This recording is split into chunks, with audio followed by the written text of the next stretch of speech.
Assalamualaikum warahmatullahi wabarakatuh. Anak-anakku kelas 9, baik putra maupun putri. Hari ini kita ketemu lagi dengan bahasa Indonesia tentang menyampaikan pidato persuasif. Tapi sebelumnya saya mau tanya, gimana kabarnya? Semuanya tentunya sehat ya?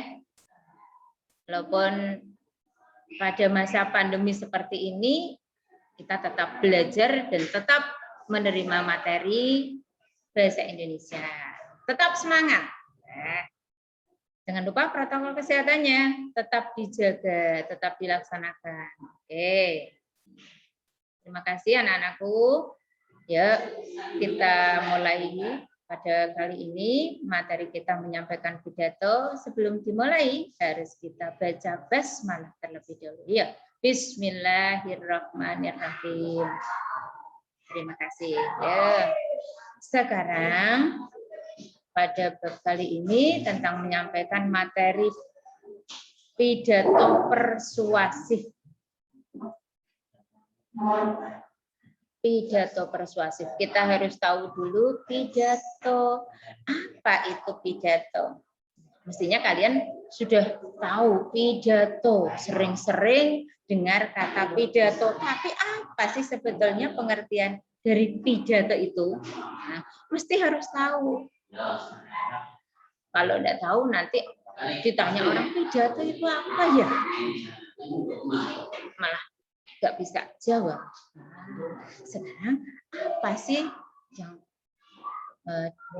pengertian pidato yang dimaksud dengan pengertian pidato adalah kegiatan berbicara untuk menyampaikan suatu hal di depan umum. Intinya berbicara di depan orang banyak, berbicara di depan umum untuk menyampaikan mungkin bisa jadi suatu pendapat atau instruksi ataupun informasi, memberikan pengumuman, bisa jadi memberikan informasi tentang hal-hal yang penting, itu juga termasuk pidato. Intinya kegiatan berbicara di depan orang banyak, di depan umum, itu adalah pidato. Nah, yang harus disampaikan dalam pidato itu apa sih? Tidak lain adalah pendapat, gagasan, informasi, ataupun pesan. Tapi perlu diingat lagi, ada yang namanya orasi. Apa itu orasi? Orasi adalah kegiatan berbicara di depan orang banyak. Itu kegiatannya disebut orasi. Ini yang Bu Guru kasih pusat di ada panah itu. Coba tolong diperhatikan ya. Yang orangnya yang menyampaikan orasi itu disebut dengan orator. Kalau orator itu orang yang menyampaikan, tapi kalau orasi kegiatannya. Diingat itu, kalau orasi kegiatannya, kalau orator orang yang menyampaikan. Nah, ini yang guru bulat-bulat ini dengan besar ini ya, kasih panah ini ya. Oke.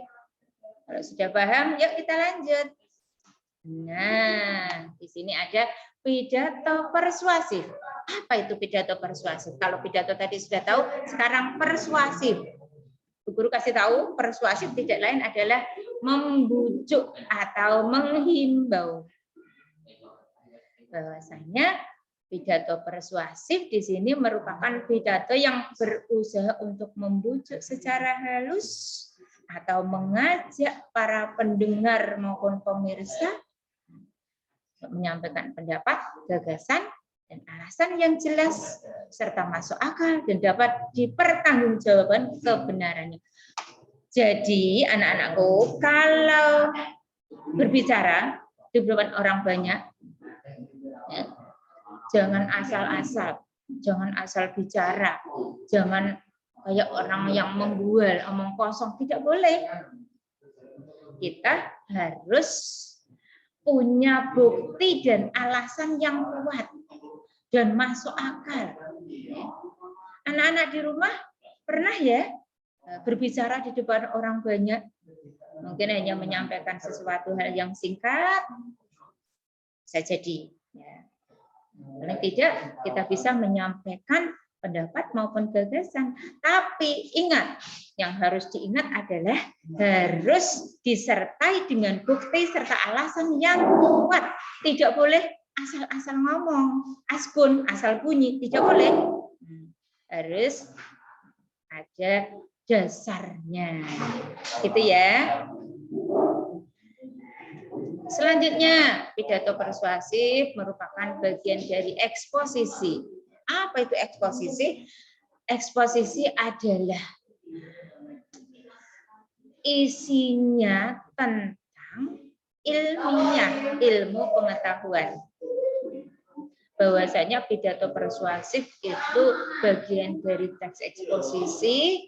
Eksposisi ini adalah isinya tentang keilmuan. Tidak boleh asal-asalan atau imajinasi kita dibuat-buat ataupun mengarang sendiri, rekayasa, tidak boleh. Itu yang dikatakan eksposisi. Ada dasar ilmiahnya, termasuk dalam hal ilmu pengetahuan, itulah yang dimaksud dengan eksposisi. Eksposisi digunakan untuk meyakinkan pembaca atau pendengar dengan menyajikan argumen dari satu sudut pandang. Maksudnya apa sih? Meyakinkan para pembaca, para audien, para pendengar, atau yang menyaksikan. Nah, supaya mereka itu yakin bahwa yang disampaikan itu memang benar adanya. Bahwa yang disampaikan itu bisa dibuktikan kebenarannya, bisa dipertanggungjawabkan, sehingganya para pendengar dan pembaca bisa apa itu yakin, percaya, bisa percaya dan bisa mengikuti arahan dan himbauan atau ajakan dari orator. Begitu, anakku. Ya, itulah pada kesempatan kali ini mungkin Bu Guru dapat menyampaikan tentang pidato persuasif dulu. Nanti lain waktu kita sambung kembali di kesempatan yang lain. Mudah-mudahan kita diberikan panjang umur, diberikan kesehatan, bisa menerima pelajaran kembali. Tapi pesan Bu Guru anak-anak di rumah, ya, jangan lupa jaga kesehatan. Penting kesehatan itu ya. Oke? Ya. Untuk mengakhiri pembelajaran kita kali ini, jangan lupa kita baca hamdalah. Alhamdulillahirabbil alamin. Terima kasih atas segala perhatiannya dan partisipasinya. Saya akhiri. Assalamualaikum warahmatullahi wabarakatuh.